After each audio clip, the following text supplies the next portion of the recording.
너무나 악해지고 더럽혀진 이 땅은 속히 리뎀션이 필요한데, 이 리뎀션이라는 것은 도로 물러준다, 빚을 탕감해주고 도로 사준다, 그런 뜻입니다. 그것이 구속입니다.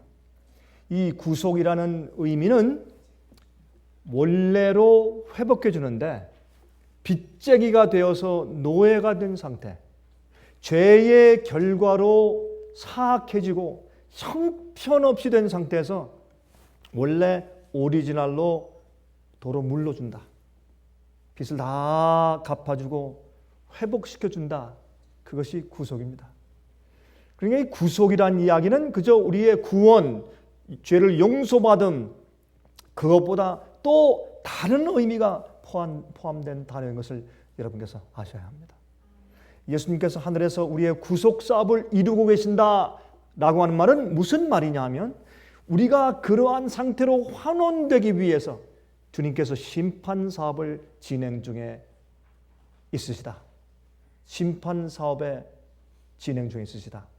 왜냐하면 그게 증명돼야 되니까, 그걸 프루브하셔야 되니까, 보이셔야 되니까, 그냥 뭐 주님께서 됐다 땅땅 이렇게 저렇게 그렇게 하시는 게 아니거든요.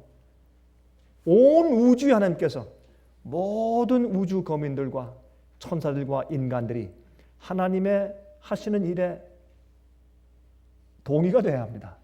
이건 너무 중요한 일이고, 온 이 우주가 영원토록 정결하고 질서 있고 공평하고 행복해야 되기 때문에 그러한 것입니다.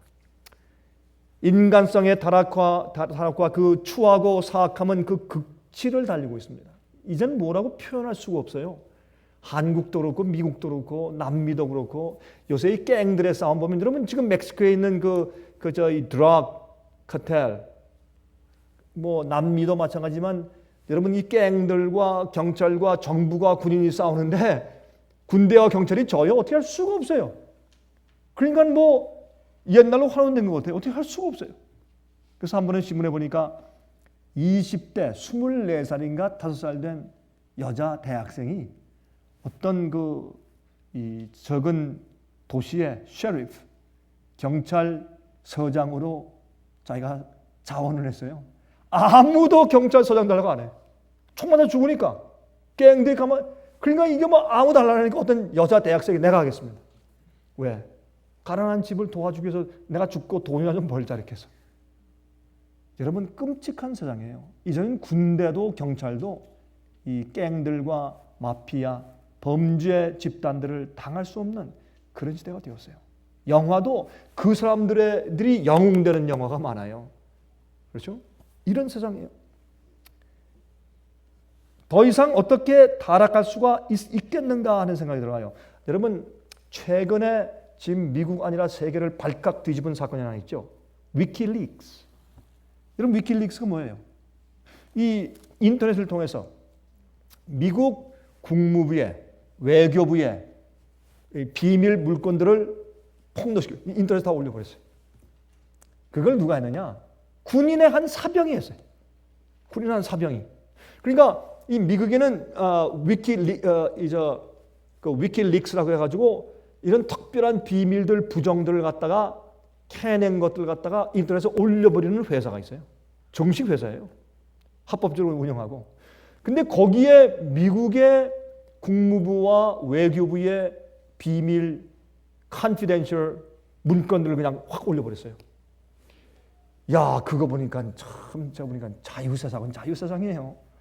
예? 근데 제가 그걸 보면서 한 가지 느낀 것이 있습니다. 거기 보니까 이 사람들이 뭐 외교부에서 와가지고 다 이러고 말이죠. 뭐 우리 한국에도 이 G20, 20개 정상 또 초청받은 국가들이 있으니까 20개 이상 정상들이 모여서 참 기가 막히게 한국 국립박물관에서 그거 보니까 국립박물관이 그거 참 잘 졌어요.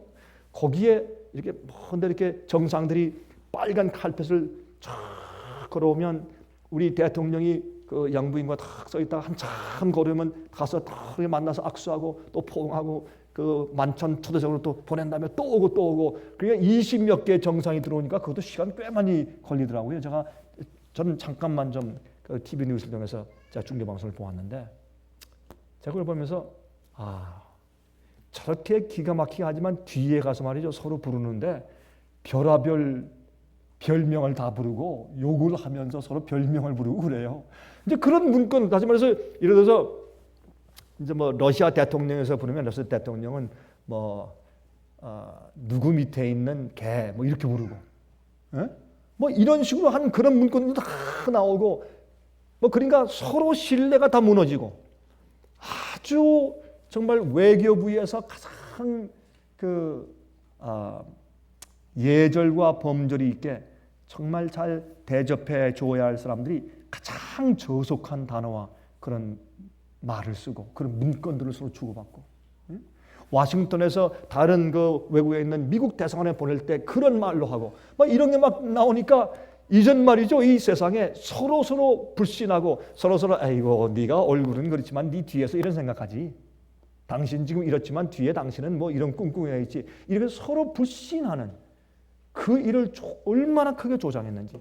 여러분 성경은 예수께서 말씀하기를 마태복음 24장에 이제 마지막 시대는 불법이 성함으로 사랑이 식어질 것이라. 사랑이 식어질 것이라. 우린 꼭 그런 때 지금 살고 있는 것입니다. 그리고 뭐 아프가니스탄 전쟁, 이란 문제, 이락 문제, 뭐 또 미국의 이 핵 문제, 뭐 북한 문제, 남한 문제 이런 모든 문건들이 나왔는데 어떤 건 보니까 이런 생각이 들어가요. 어떤 분은 사설에 그렇게 썼더라고요. 또 제 생각과 같더라고요. 이 위키리크스는 그게 굉장히 민주주의적으로 건강한 것 같지만은 다시 말해서 소문들을 퍼뜨리고 그런가 저런 것 같다고 추측했던 것들을 전부 다 사실로 드러내버리고 폭로시켜버리고 또 그 속에 있는 그 필요 없는 것까지 상당히 이렇게 폭로시켜서 가십을 만들고, 그러니까 이 전 세계 나라들끼리 개인들끼리 사회들끼리 서로 더 이상 존경하거나 신뢰하지 못하는 사회로 만들었다. 그것이 평입니다. 저도 그렇게 생각합니다. 어떤 것들은 중국과 미국 관계 뭐 이런 거 들으면 우리가 몰랐던 것들이 아니에요. 이미 우리가 추측하고 그럴 것이다 생각을 했고 또 그렇다고 알고 있는 것들인데 그것을 아예 그냥 문건으로 정식으로 이렇게 딱딱 올려버리니까 정말 세상에 그 불신을 조장하는데 큰 한몫을 한 것입니다. 여러분 이런 일들이 무엇인지 아십니까? 사람들은 이것이 마지막 시대 성경적인 예언의 안목을 볼 때 이것이 무슨 뜻인지 사람들이 모르고 그냥 지나가죠. 우리가 예언적인 안목으로 볼 때는 이것은 이 세상의 나라를, 온 나라들을 하나로 연합시키는 일을 하는 것입니다. 이제는 누가? 짐승의 세력이 그래도 도덕적으로 저 사람이 지도자다. 기독교에서도 인정하는 그런 세력이 이 세상의 지도자로 부상할 수밖에 없는 그런 도덕적인 그런 분위기가 조성돼 간다 그 말입니다. 여러분이시여, 이 세상의 지구 자체의 오염과 문제들, 식량 문제, 지금 하나 좀 큰일 난 게 있는데 이 음식값, 이 곡물값 이거 좀 큰일이에요. 그래서 내년도에 이게 얼마나 뛸지 그게 참 큰일입니다. 이거는 기름값 올라가는 것보다 더 큰 그런 문제인 것을 우리가 압니다. 물, 경제. 여러분 제가 이 얘기를 왜 하느냐? 이 세상은 새 하늘과 새 땅이 되어야 합니다. 도리가 없습니다. 정치적으로 경제적으로 무슨 일을 무슨 노력과 무슨 계획을 해도 세상에 온 나라가 연합해서 유엔이 더 강해지고 정말 우리가 알지 못하는 그런 이 세계 연합의 기구가 생긴다고 할지라도 불가능합니다. 안 됩니다. 이 지구는 배가 떠났습니다. 이건 끝났습니다. 이제 이 지구의 유일한 소망은 성경이 설명하는 새 하늘과 새 땅으로 돌아가는 것입니다. 그거밖에 길이 없습니다. 제가 이 말씀을 좀 드리면서 어떤 땐 말이죠. 우리가 영적으로 이렇게 해야 된다, 이렇게 합시다 라는 그것이 우리가 말씀을 선포하는 것이냐, 어떤 때는 그냥 우리의 소망, 성경이 우리에게 주고 있는 그 소망,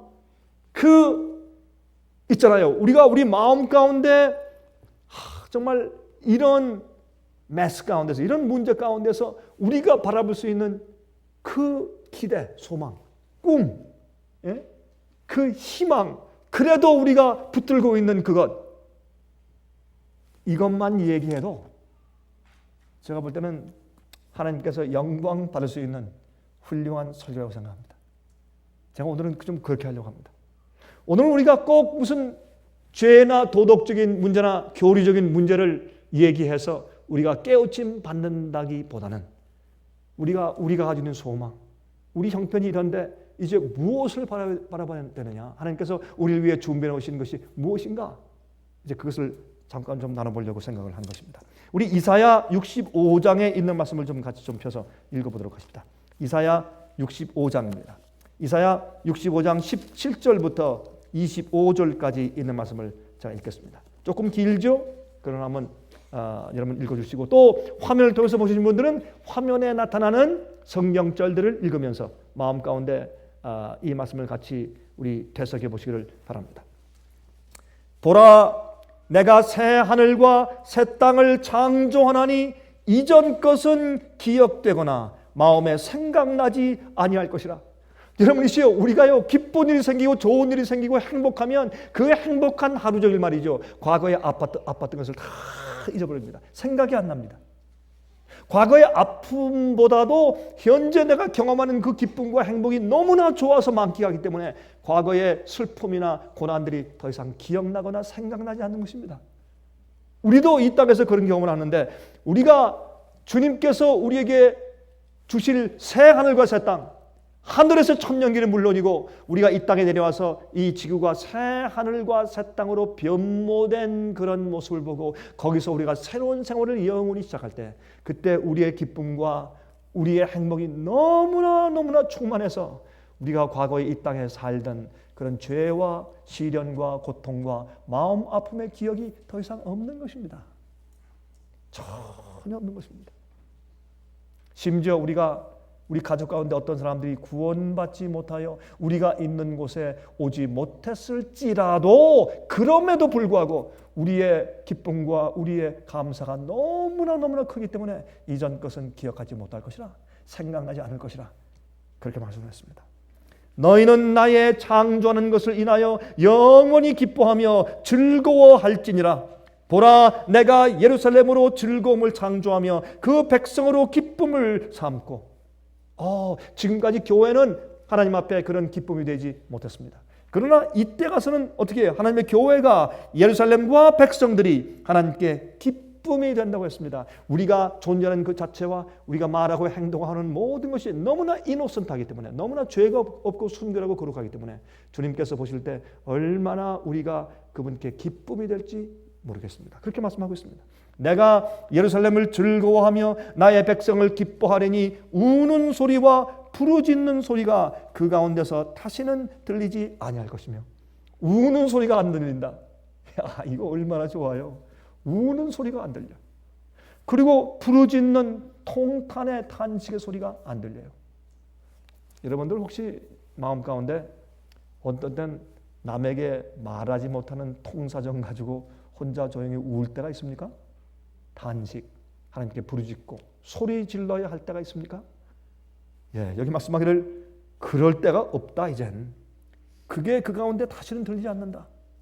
그렇게 표현했어요. 거기는 날수가 많지 못하여 죽는 유아와 수완이 차지 못한 노인이 다시는 없을 것이라. 곧 100세에 죽는 자가 아이겠고 100세에 못되어 죽는 자는 저주받은 것이니라. 여러분 이걸 읽고 어떤 사람들은 아니 목사님 그러면 새하늘과 새 땅에 가서 그때도 죽음이 있다는 얘기입니까? 그렇게 사람들이 생각해요. 왜 그렇게 생각할까요? 이건 시적인 표현이죠. 죽지 않는다는 말이죠. 늙지 않는다는 표현이죠. 근데 이걸 읽고서 그러면 100세 이후에는 죽는다는 말입니까? 그렇게 생각하는 사람들이 있어요. 그 뜻은 아니죠. 죽지 않는다는 말이죠. 늙지 않는다는 말이죠. 이 땅에서 있는 죄의 결과가 더 이상 없다는 그런 뜻을 여기에 이제 시적으로 표현한 것이죠. 그리고 보시죠. 21절부터 그들이 가옥을 건축하고 집을 지어요. 집을 지어. 우리가 새 하늘과 새 땅에서는 실제로 우리가 사는 삶이 있는 것입니다. 우리가 사는 공간도 있고 우리가 만나는 장소도 있고 우리가 농사짓는 것도 있고 포도원을 가꾸고 실제 우리 생활을 하는 것입니다. 어떤 사람들은 검은 거를 가지고 어디 구름 위에 떠서 그저 띵띵거리면서 마치 저기 히랍 신화에 나오는 것처럼 아무 일도 하지 않고 편하게. 그러니까 히랍 신화 보세요. 제우스와 그런 모든 신들은 시간이 없으니까 그들이 인간들 가지고 뭐해요? 장난질해요. 그렇죠? 그게 히랍 신화 아니에요? 그러나 우리 하늘에서 그렇지 않은 것입니다. 영원히 우린 계획이 있고 할 일이 있고 꿈이 있고 또 무엇을 펼치고 더 많은 계획이 있고 그럴 것입니다. 그래서 끊임없이 행복하고 즐거울 것입니다. 우리가 일하지 않을 때, 계획을 성취하지 않을 때 거기엔 진정한 즐거움이 없는 것을 우리가 압니다. 자, 그들이 가옥을 건축하고 그것에 거하겠고 포도원을 지배하고 열매를 먹을 것이며 포도원을 재배하고 열매를 먹을 것이며. 여러분, 이 유대인들에게 있어서 포도는 아주 없어서는 안 될 그런 필수품이었습니다. 그들은 아침 저녁으로 포도즙을 마셨습니다. 어떤 사람들은 포도즙, 술이라고 하지만 아닙니다. 포도즙을 마셨습니다. 여러분, 그래서 성경은 포도주는 우리를 소생시키는 것이라고 했어요. 포도주를 마시면 어떻게 해요? 어떻게 소생됩니까? 불과해가지고 쇠퇴되지. 그러니까 그게 말이 맞지 않는 얘기입니다. 예수님께서 물을 부어라, 독에 갖다 주어라 할 때 주님께서 그럼 포도주 취하는 술을 갖다가 한 25도 술을 만들어줬을까요? 그건 생각할 수 없는 일입니다.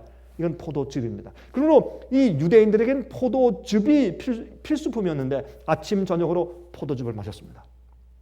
그리고 포도즙은 이 전제를 드릴 때 썼는데, 다시 말해서 화목제나 아니면 번제 같은 것을 드릴 때 그걸 태우면서 거기에다가 어떻게 해요? 이 포도즙을 붓는 것입니다.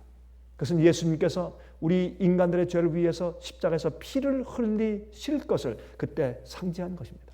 그러니까 이 포도주는 그들의 필수품 가운데 하나였습니다. 매일 드리는 제사에 그것이 필요했습니다. 그러므로 여기에서 포도원을 재배하고 하는 말은 그들의 언어로 농사를 짓고 그런 말이에요. 농사. 하나님께서 인간이 타락하기 전에 아담과 해와를 에덴 동산에 주시고 도시를 짓고 거기 살게 하신 것이 아니라 농사를 짓도록 동산을 주시고 거기 꽃을 가꾸게 하시고 재배케 하시고 농사 짓게 하시고 모든 다른 과일들을 심어서 먹게 하시고 생명과 과일을 드시고. 그래서 우리가 농사하며 우리가 먹으며 여러 가지 과일들을 먹으며, 어떤 사람들은 과일만 언급했으니까 뭐 빵도 먹지 말고 뭐 채소도 먹지 말고 그다음에 무슨 뭐 이것도 먹지 말고 그런 사람들이 있어요. 뭐 우리가 가서 봅시다. 어떤지. 제가 볼 때 우리가 그 새하늘과 새 땅에서는 말이죠. 어떤 과일은 맛이 빵 같을 거예요. 그런 게 난민이 있으니까 어떤 과일을 먹으면 맛이 빵 비슷하니까 그런 게 있어요, 진짜. 지금 있으면 나중에도 있다는 얘기 아닙니까? 그렇죠? 어떤 거는 진짜 토마토고 어떤 거는 그 아보카도고 어떤 거는 바나나고 어떤 거는 듀리안, 오렌지, 맹고. 지금 한국에 어떤 한 아이가 있는데 지금 9살인가요? 8살인가? 근데 걔는 미국에 오기를 그렇게 소원하는데 그 이유가 뭐냐면 맹고를 실컷 먹어보기 위해서.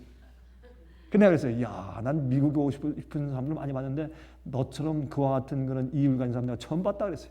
맹고 실컷 먹고 싶어서 미국 오고 싶대. 여러분이시요.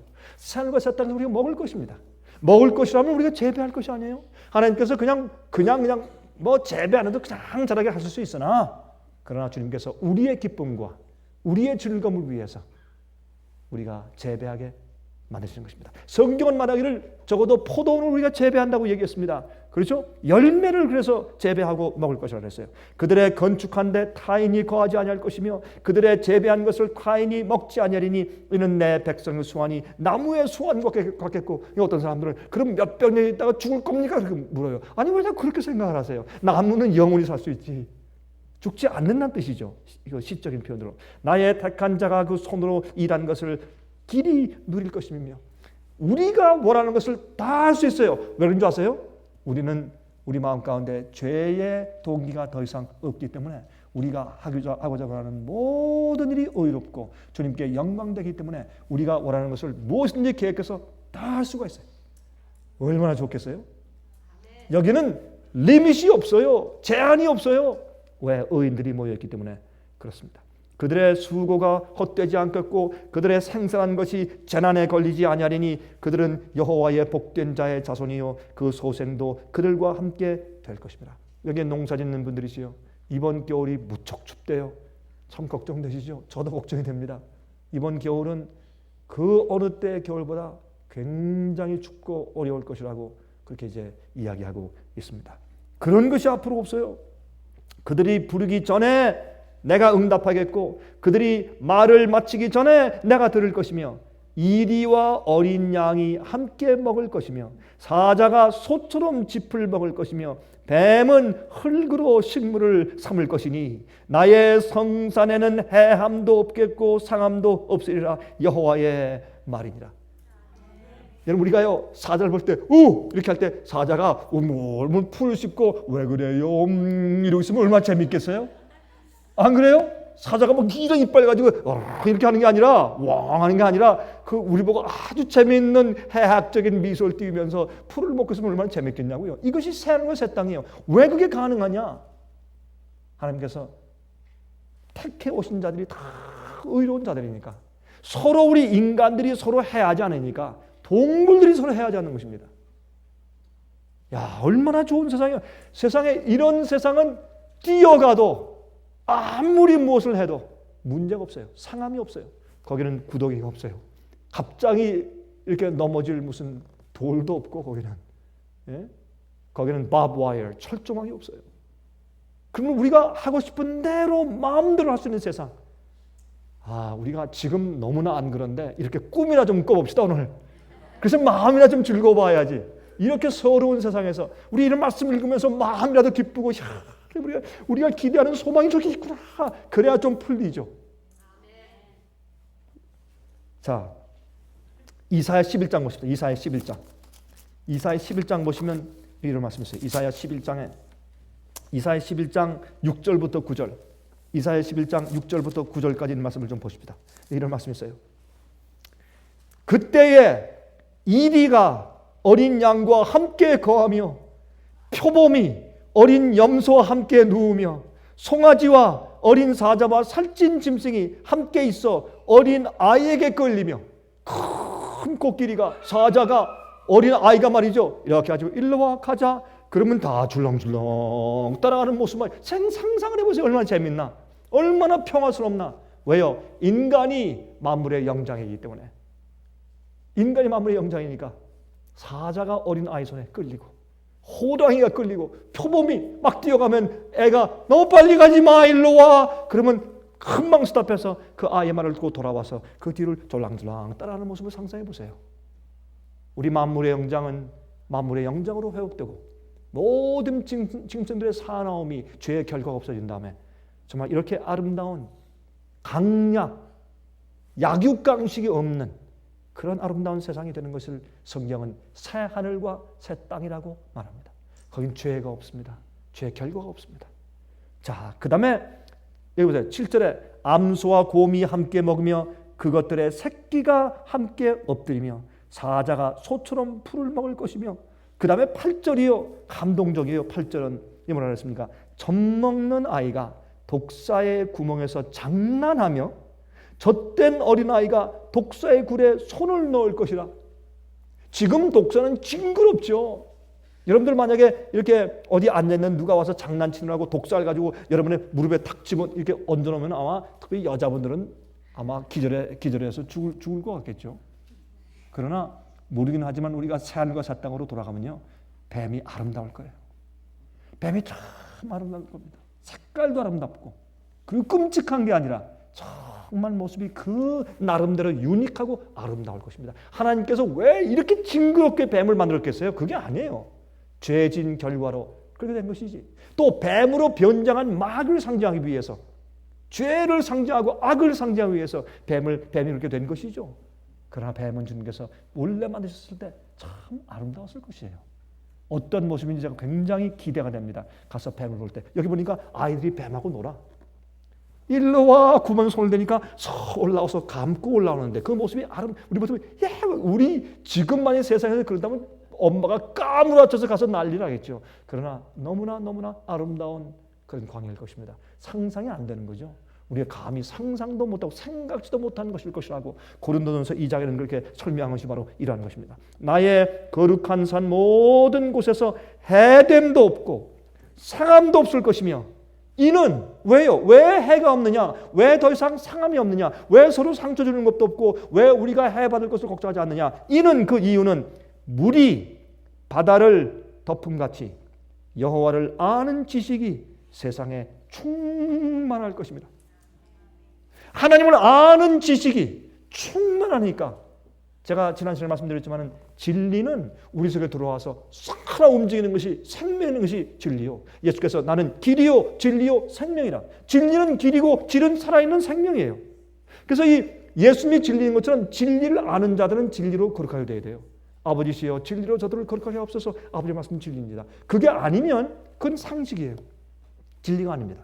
많은 사람들이 몰라서 부도덕한 일을 합니까? 아니에요. 알아도 합니다. 왜요? 진리를 모르니까. 그것이 지식은 됐으나 진리로 그를 변화시키는 일을 하지 못하기 때문에 진리가 없는 것입니다. 그런데 여기는 하나님을 아는 지식, 진리가 세상에 충만하는데 물이 바다를 덮은 것처럼. 여러분 바다에 나가보세요. 그래서 좀 배 타고 좀 나가서 정말 사면에 보는 것이 꽉 찬 물만 보일 때 그때 무엇을 느낍니까? 그걸 영어로 overwhelming. 기가 막히게 억눌림 느끼죠? 그 억눌린다고 할까요? 뭐라고 표현해야 돼요? 너무 물만 가득 있으니까 뭐 완전히 물로 정말 내 주위가 둘러싼 것 같은. 빠져도 물이고 마셔도 물이고 여기도 물이고 저기도 물이고 앞에도 물이고 뒤도 물이고 물. 확 물 덮였어요. 그래서 우리가 하늘과 새 땅에 살 때 이 사람을 봐도 하나님이 보이고 저 사람 봐도 하나님이 보이고 생명나무를 봐도 하나님이 보이고 사자를 봐도 하나님이 보이고 어린아이를 봐도 하나님이 보이고 이것 봐도 저것 봐도 잔디를 봐도 나무와 열매와 하늘을 봐도 여호와만 보이는 것 그것이 무엇입니까? 하늘과 새 땅입니다. 거기에 모인 자들은 전부 하나님 같습니다. 품성과 생각하는 바가 그들의 의도와 계획이 하나님 같기 때문에 그들은 하나님의 자손들입니다. 그래서 하나님을 아는 지식이 온 땅에 마치 물이 바다를 채운 것처럼 꽉 차 있는 세상.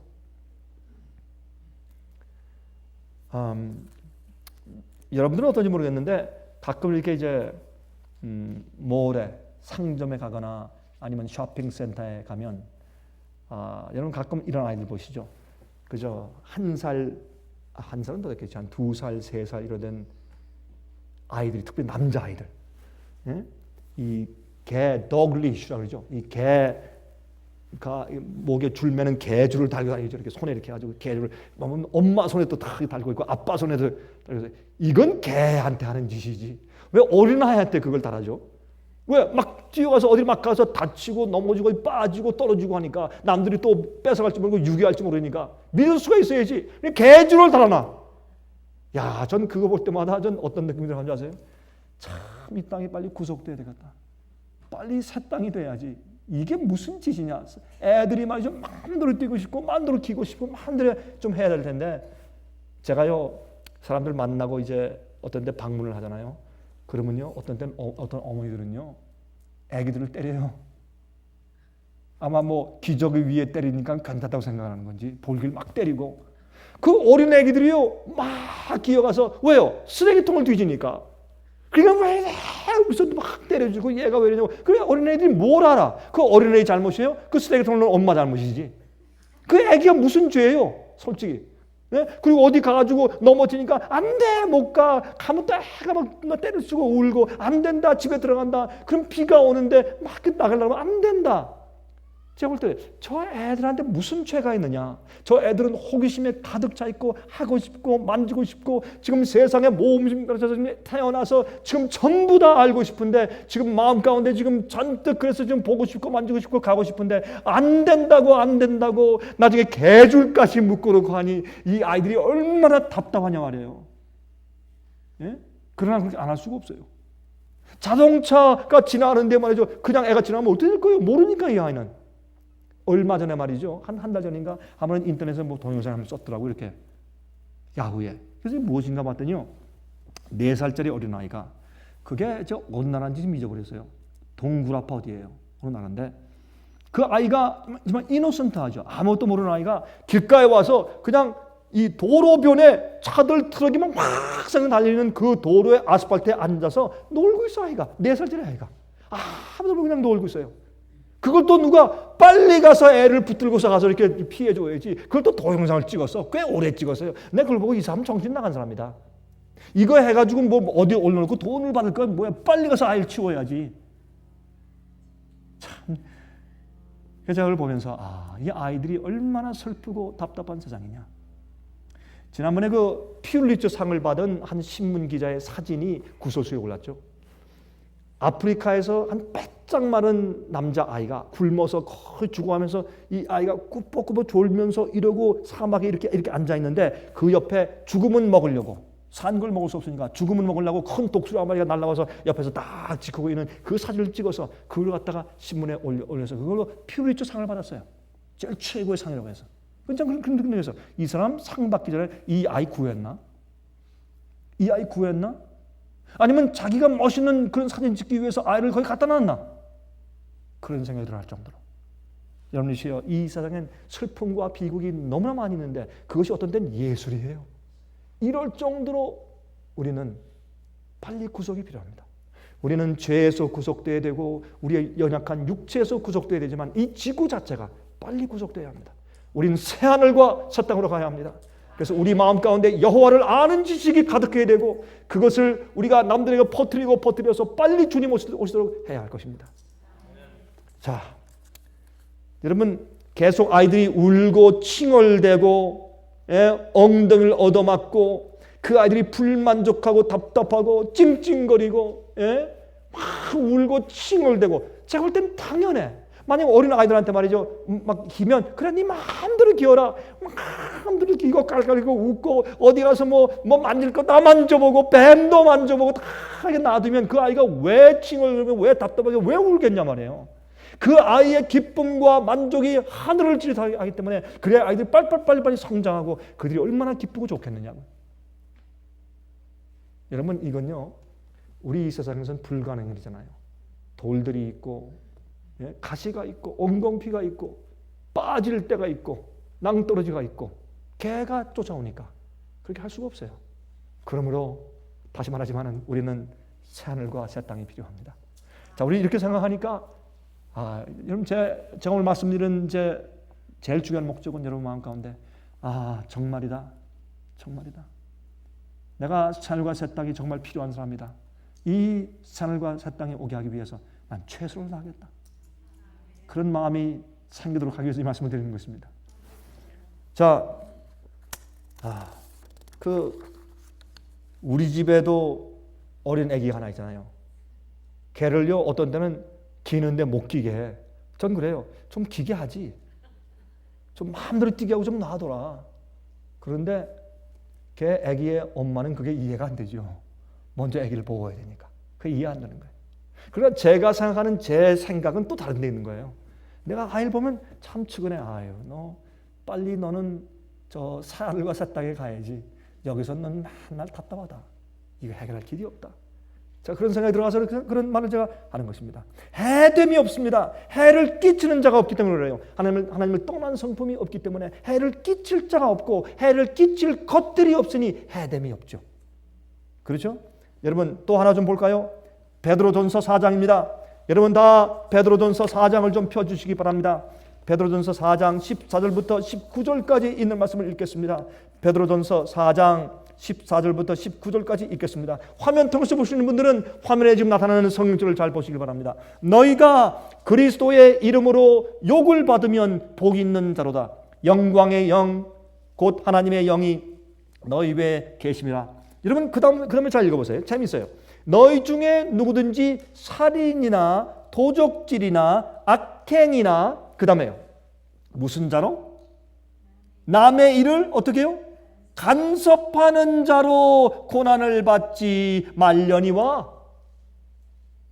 남의 일을 간섭하는 것을 무엇과 비슷하게 취급했어요? 살인, 도적질, 악행. 참 재밌어요. 여러분 이게 무슨 말인지 아세요? 어떤 때는 우리는요 다른 사람의 양심이 되어주려고 그래요. 어떻게 알아? 왜 내가 다른 사람의 양심이 되어야 돼요?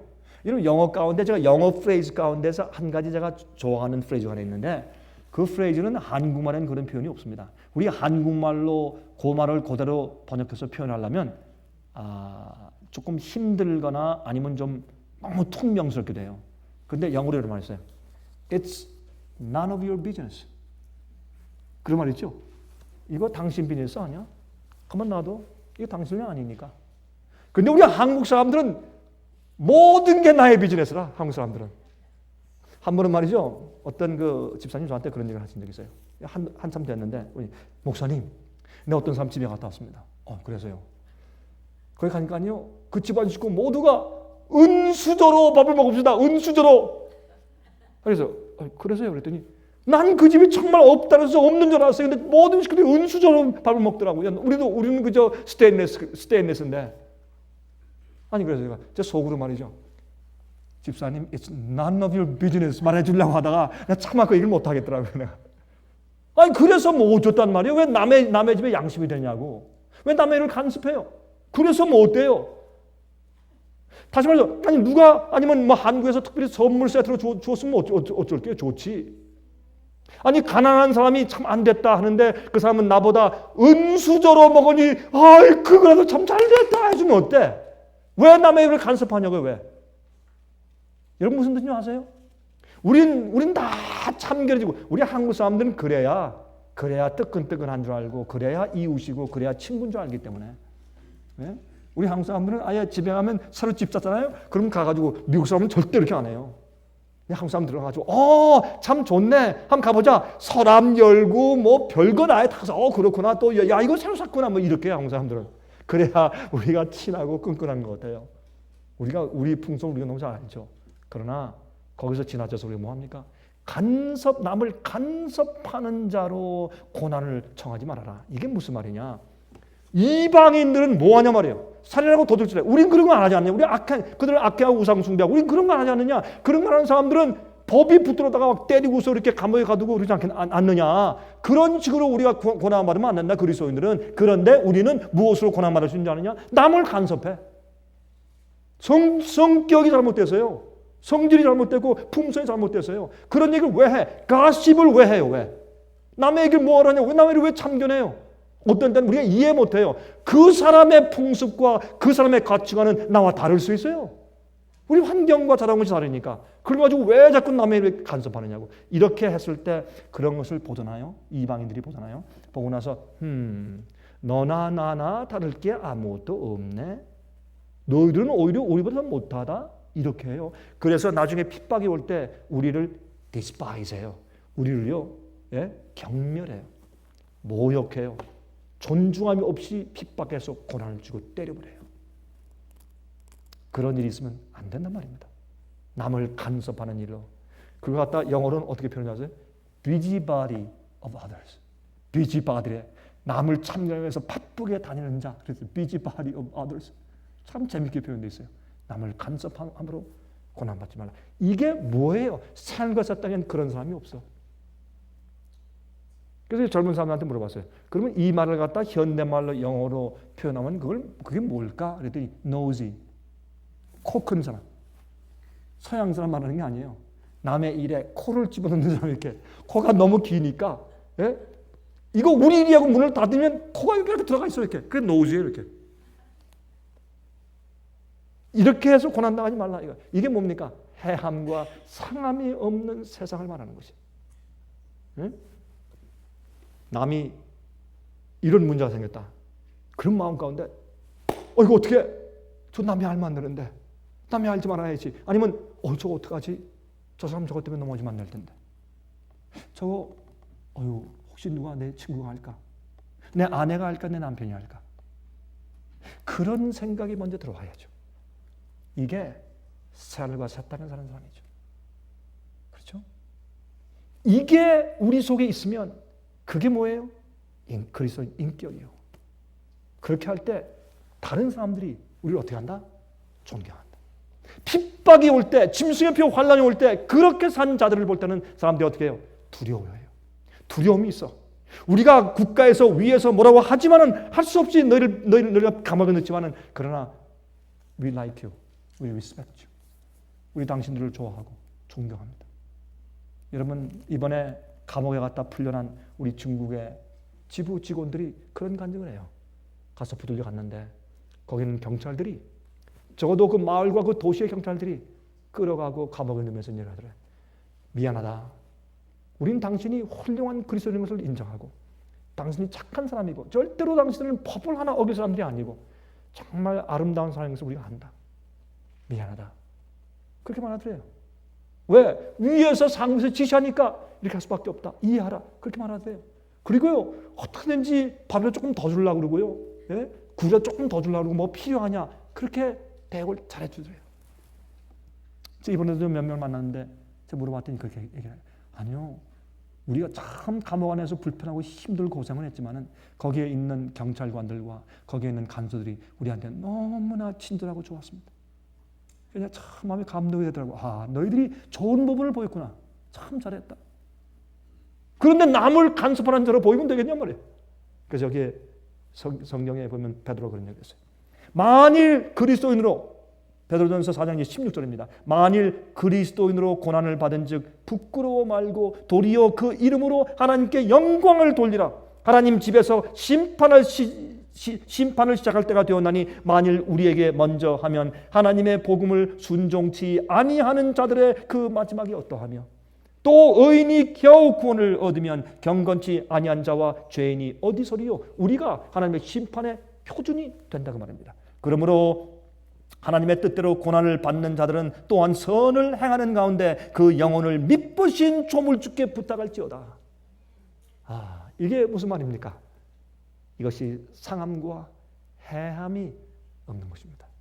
상함과 해함이 없는 곳에 의로운 자들이 그들이 핍박받는 것은 예수님을 위해서 진리만을 위해서 그것 이외엔 핍박받을 이유가 아무것도 없는 것입니다. 그들의 성품에 그들이 사는 생에 흠이 없습니다. 이것을 말하는 것입니다. 스바냐 3장 17절에 말씀합니다. 스바냐 3장 17절에 너희 하나님 여호와가 너희 가운데 계시니 그는 구원을 베푸실 전능자시니라. 그가 너로 인하여 기쁨을 이기지 못하여 하시며 너를 잠잠히 사랑하시며 너로 인하여 즐거이 부르며 기뻐하시리라 하리라. 하나님께서요 우리 교회와 구속받은 자들 보면서 너무 기뻐서 어쩔 줄 몰라 하는 거. 여러분들 우리가 우리 자녀를 볼 때 그런 마음이 들잖아요. 어떤 때는 참 애기를 볼 때 기뻐서 어쩔 줄 모르고 마치 정말 물어주고 싶은 깨물어주고 싶을 정도로 정말 어쩔 줄 모르게 이뻐하는 그런 모습으로 주님께서 우리를 사랑하시고 기뻐하시는 그 모습이 기록되어 있습니다. 이들이 새하늘과 새 땅에 사는 자들입니다. 제가 끝으로 제가 좀 한 세 문단을 읽어드리겠습니다. 조금 길지 모르겠지만 여러분 한번 들어보세요. 이 말씀은 이 마지막 시대 예수님께서 이 땅에 계실 때부터 마지막 예수님께서 재림하실 때까지의 이 기독교 역사를 예언적인 안목에서 역사적으로 풀이해서 쓴 기가 막힌 명작 각실의 대쟁투란 그 책에서 The Great Controversy 이 책에서 마지막 페이지에서 이 지구가 새하늘과 새 땅으로 변모되어서 우리가 그때 눈으로 우주를 바라보는 그 입장에서 이 말씀을 카멘트에서 썼어요. 야, 이 말씀은 한번 읽어볼 때마다 마음에 감동을 주는 기가 막힌 명작이에요. 어떻게 이렇게 잘 썼는지. 예? 정말 그때 가본 것처럼 썼어요. 한번 들어보세요. 여기에 이 책 The Great Controversy 677페이지와 678페이지 마지막 페이지입니다. 이 책에. 불후의 명작인 이 책의 마지막 페이지에 이런 말씀이 기록되어 있어요. 거기서 여러분 화면 보시는 분들은 여러분 그 글씨가 보이죠? 그 글씨를 보면서 제 얘기를 음성을 들어보세요. 거기서 죽지 않을 특권을 얻은 사람들은 창조력의 경이 속죄의 사랑의 오묘에 대하여 결코 사라지지 않을 기쁨을 가지고 명상한다. 하나님을 등한히 하도록 유혹하던 잔인하고 기만적인 원수는 더 이상 없다. 모든 능력과 재간은 증가되고 발달된다. 지식을 얻는데 두뇌가 피로해지거나 정력이 소모되는 일이 없다. 가장 큰 계획도 실행되고 가장 고상한 포부도 성취되며 가장 높은 희망도 실현될 것이다. 그럴지라도 거기에는 여전히 정복해야 할 새로운 높은 봉우리, 경탄할 수밖에 없는 새로운 경이, 이해해야 할 새로운 진리, 마음과 몸과 영의 능력을 다 기울이게 하는 새로운 연구 대상들이 있게 된다. 우주의 모든 보화가 구원받은 하나님의 백성들의 연구 대상으로 펼쳐진다. 죽음의 속박에서 벗어난 그들은 멀리 떨어진 다른 세계들, 곧 인간의 불행을 보고 슬프게 탄식하고 한 영혼의 구원을 받았다는 소식을 듣고서는 기쁨의 노래를 부른 다른 세계들을 향하여 피곤을 모르는 날개를 펴고 날아간다. 말로 표현할 수 없는 기쁨으로 땅 위에 자녀들은 타락하지 않은 다른 세계의 주민들의 지혜와 기쁨을 같이 나누게 된다. 그들은 여러 시대에 걸쳐 하나님의 솜씨를 명상함으로 얻은 지식과 지혜의 보화를 같이 나눈다. 그들은 흐려지지 않은 시력으로 창조의 영광, 곧 별들과 태양계들이 모두 그들에게 정해진 일정한 궤도를 따라 하나님의 보좌를 돌리고 있는 것을 보게 된다. 가장 작은 것에서부터 가장 큰 것에 이르기까지 만물 위에는 창조주의 이름이 기록되고 모든 것에는 창조주의 능력이 표현되어진다. 그리고 영원한 세월이 흘러감에 따라 하나님과 그리스도에 대한 더욱 풍성하고 더욱 영광스러운 계시가 나타난다. 또한 지식이 발전되어 감에 따라 사랑과 존경과 행복도 증가될 것이다. 사람들이 하나님에 대하여 배우면 배울수록 그분의 품성에 대한 그들의 감탄은 더욱 커질 것이다. 예수님께서 그들에게 속죄의 풍성한 부와 사탄과의 대쟁투에 있어서의 놀라운 결과를 제시해 주실 때 구속받은 자들의 마음은 더욱 열렬한 헌신의 마음으로 감동되고 그들은 더욱 충만한 기쁨으로 금거문고를 탄다. 그리하여 천천만만의 무리는 음성을 합하여 찬양의 대합창을 이룬다. 내가 또 들으니 하늘 위에와 땅 위에와 땅 아래와 바다 위에와 또 그 가운데 모든 만물이 가로되 보좌에 앉으신 이의 어린 양에게 찬송과 존귀와 영광과 능력을 세세토록 돌릴지어다. 대쟁투는 끝났다. 죄와 죄인들은 없어졌다. 온 우주는 깨끗해졌다. 오직 조화와 기쁨의 맥박만이 온 우주의 만물을 통하여 고동한다. 생명과 빛과 환희가 만물을 창조하신 분에게서 끝없이 넓은 우주로 퍼져나간다. 가장 작은 원자로부터 가장 큰 세계에 이르기까지 만물은 생물계와 무생물계를 막론하고 조금도 흠이 없는 아름답고 완전한 기쁨으로 하나님은 사랑이시라고 선포한다. 이 책은 이 마지막 문장으로 끝나요. God is love. God is love. 하나님은 사랑이다. 사랑이다. 우린 이 세상에서요 너무너무 타락한 모습을 보면서 이렇다면 나 하나님을 안 믿을래요. 그런 생각을 들어가게 하는 악한 세상이 되었습니다. 그러나 새 하늘과 새 땅은 그렇지 않을 것입니다. 여러분과 저는 꼭 그곳에 있게 되기를 간절히 바랍니다. 하나님 우리 아버지시여, 우리를 위하여 베풀어 놓으신 장래 새 하늘과 새 땅이 얼마나 놀라운지요. 우리가 감히 상상하고 생각만 해도 우리 마음속에 기쁨이 충만합니다. 아버지 감사합니다.